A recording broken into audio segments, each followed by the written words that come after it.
बिस्मिल्लाहिर्रहमानिर्रहीम। स्टूडेंट्स, तो इस वीडियो में हम बात करेंगे एक्सेस स्पेसिफायर की कि C plus plus programming language में ऊप के कंसेप्ट में एक्सेस स्पेसिफायर से क्या मुराद हैं। तो आज की इस वीडियो में हम एक्सेस स्पेसिफायर को डिटेल्स में पढ़ेंगे। तो आइए वीडियो का आगाज़ करते हैं।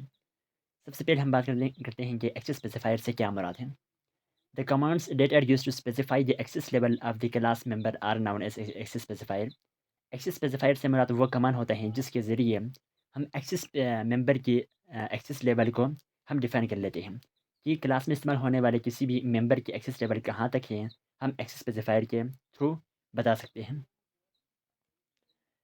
There are three types of access specifier. C plus plus programming language में एक्सेस स्पेसिफायर तीन तरह के होते हैं। उनमें से पहला प्राइवेट एक्सेस स्पेसिफायर होता है, और दूसरा प्रोटेक्टेड एक्सेस स्पेसिफायर होता है, और तीसरा पब्लिक एक्सेस स्पेसिफायर होता है। तो आइए इन टॉपिक्स को हम डिटेल से पढ़ लेंगे। तो सबसे पहले हम बात कर लेंगे प्राइवेट एक्सेस स्पेसिफायर से क्या मुराद है। The private access specifier is use to restrict the use of class member within the class. अब प्राइवेट एक्सेस स्पेसिफायर के साथ अगर कोई मेंबर्स डिक्लेयर कर ले या डिफाइन कर ले, तो वो मेंबर सिर्फ और सिर्फ उस क्लास के अंदर इस्तेमाल किया जा सकता है। आउट ऑफ क्लास उसके एक्सेस नहीं होते हैं। तो क्लास में इस्तेमाल होने वाले प्राइवेट एक्सेस स्पेसिफायर के साथ जो भी मेंबर्स डिक्लेयर कर लेते हैं, तो वो सिर्फ और सिर्फ क्लास में ही एक्सेस किया जा सकता है। Any member of the class declare with private access specifier can only be access within the class.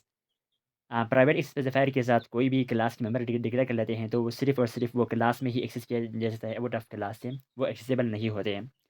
It's also known as default access specifier. Private access specifier को डिफ़ॉल्ट एक्सेस स्पेसिफायर भी कहते हैं। अगर हमारे programme में अगर हम private नहीं लिखते, तो वो by default private access specifier बन जाता है। The data member are normally declared with private access specifier because the data of an object is more sensitive. हम अमूमन डेटा मेंबर को जो है ना वो प्राइवेट एक्सेस स्पेसिफायर के साथ डिक्लेयर कर लेते हैं, क्योंकि ऑब्जेक्ट की जो डेटा होती है ना वो सेंसिटिव होती है। अब हम बात कर लेते हैं कि पब्लिक एक्सेस स्पेसिफायर से क्या मुराद है। Public access specifier allows the user to access a class member within the class as well as outside the class.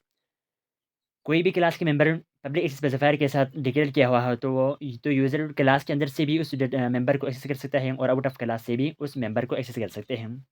Class member declare with public specifier can be access anywhere in the program. Program के हम कहीं से भी हम उस member को access कर सकते हैं जो मेंबर पब्लिक स्पेसिफायर के साथ डिफाइंड हो। The member functions are normally declare with public specifier because the user access the functions of an objects from outside the class. अमूमन मेंबर फंक्शंस को हम क्लास के पब्लिक स्पेसिफायर के साथ define कर लेते हैं, क्योंकि यूज़र नेम कहीं से भी उस फंक्शन को कॉल करना होता है, तो वो हम उस फंक्शंस को पब्लिक स्पेसिफायर के साथ इस्तेमाल कर लेते हैं, और जो पब्लिक स्पेसिफायर के साथ इस्तेमाल हो, डिक्लेयर किया हुआ हो, डिफाइन किया हुआ हो, वो हम प्रोग्राम में किसी भी कोने से एक्सेस कर सकते हैं। The class can not be use directly if both data members and member functions are declare as private. हम किसी भी क्लास में डेटा मेंबर और मेंबर फंक्शंस दोनों को प्राइवेट नहीं रख सकते। अब हम बात करते हैं कि प्रोटेक्टेड स्पेसिफायर से क्या मुराद है। In object oriented programming, the protected access specifier restrict access to class member, allowing them to be accessed by derived class and within the same package or module, but not by the code outside the class hierarchy. Protected specifier के साथ जो भी member declare किया हुआ है, वो class के अंदर एक्सेस होता है, और उससे बनने वाले चाइल्ड क्लास में भी उसकी एक्सेस होता है, लेकिन कोई और ब्लॉक ऑफ कोड में उससे उसको एक्सेस नहीं किया जा सकता है। कहीं और से उसके एक्सेसिबल नहीं होते हैं, लेकिन प्रोटेक्टेड स्पेसिफायर के साथ जो भी मेंबर डिफाइन हो, वो सिर्फ और सिर्फ उस क्लास से एक्सेस होता है, और दूसरी बात उससे बनने वाली चाइल्ड क्लास से भी एक्सेस किया जा सकते हैं, लेकिन आउट ऑफ क्लास से एक्सेस नहीं होता है। तो आने वाले वीडियोज़ में हम क्लास ऑब्जेक्ट और एक्सेस स्पेसिफायर को इस्तेमाल करते हुए प्रैक्टिकल इम्प्लीमेंटेशंस करके देखेंगे।